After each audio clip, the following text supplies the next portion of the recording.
Hi, I'm Amy Carroll, founder and coach at Next Step Coaching Services, where speakers and writers take their next step in messages and marketing.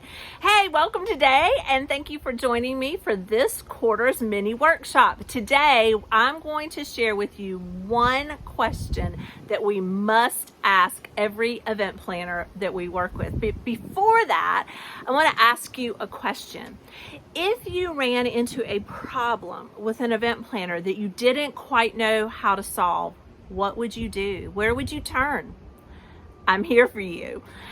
I want to let you know that although I do lots of kinds of coaching, I help develop and evaluate messages for speakers and writers. I also help with website content and one-sheet material, all of those projects. I love working with you, but I also do specialized, individualized, one-off coaching calls to help speakers and writers with problems that they have run into.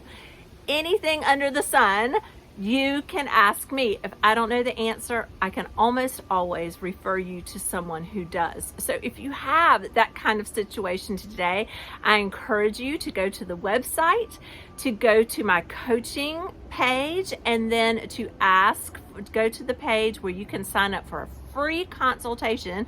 We can talk for 20 minutes and set up a coaching call to help you solve that problem.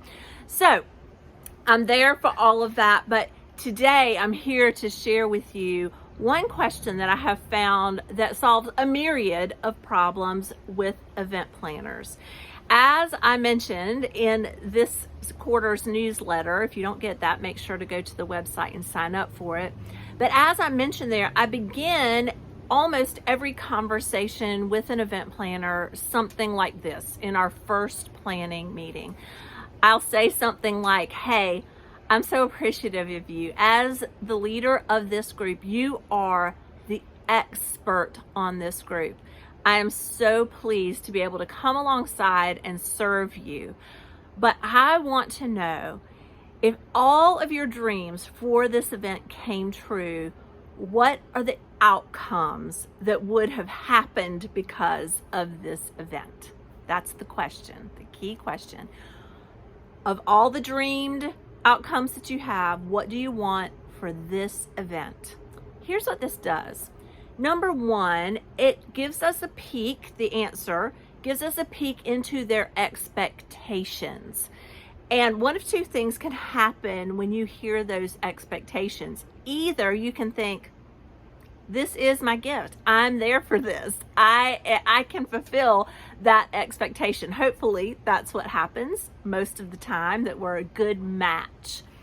Occasionally, you may hear the expectations and go, that's not me. That's not my gift. I can't meet those expectations. I'll give you an example. Years ago, I had an event planner that I walked in. I had not asked this question. I walked in and she handed me a box of Kleenex and she said, Amy, at every great women's event, women cry. They're going to need these Kleenex. And I just had this fear rise up inside of me because I am not the speaker that leaves women weeping at the altar. I'm a teacher. I'm more straightforward. I'm giving information. I can be highly inspirational, but I'm generally not the one who leaves women crying at the altar. I should have asked that question. I have a friend that is that kind of speaker, and I could have pointed that event planner to that speaker. In fact, my friend Lynn Cowell did it for me one time. She asked that question. The event planner started to unpack her expectations, and Lynn thought to herself, this is not me. This is Amy Carroll. And do you know, in midstream, she already had a contract for the event. She said, listen, it's not that I don't want to be your speaker, but I don't think I'm your speaker for this event. I need to introduce you to my friend Amy Carroll. And I went to that event, and both the event planner and Lynn and myself were pleased as punch that it worked out that way. So ask the question so you can have the expectations laid out for you. It will help you to know, can I meet them or not meet them? And if you can't meet them, maybe you know a speaker who can. And then once you have those expectations laid out for you, this is where we begin starting, right? We start with the end in mind when we're creating our messages, when we're thinking about how we want to plan our time with this event planner and how we're going to interact with the audience. That event planner is the expert.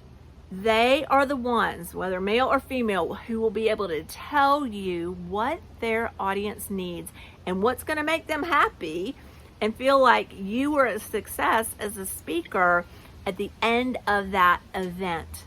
Then we can begin planning with that end in mind. So important.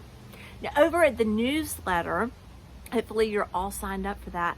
I put a freebie in there this quarter, and this quarter I am giving you all the questions and pieces of information that I put in my speaker planner. These are details that I get from event planners before every event. So if you'd like a peek to see how your planner compares to mine, go sign up for the newsletter. Or if you are a new speaker and you're like, I have no idea where to ask, it's all there for you. And it's there for free. Thank you for joining me for this mini workshop. I hope you and I not only will be able to be connected this way via video, but that one day we will get to connect personally, either at a speaking event or through coaching.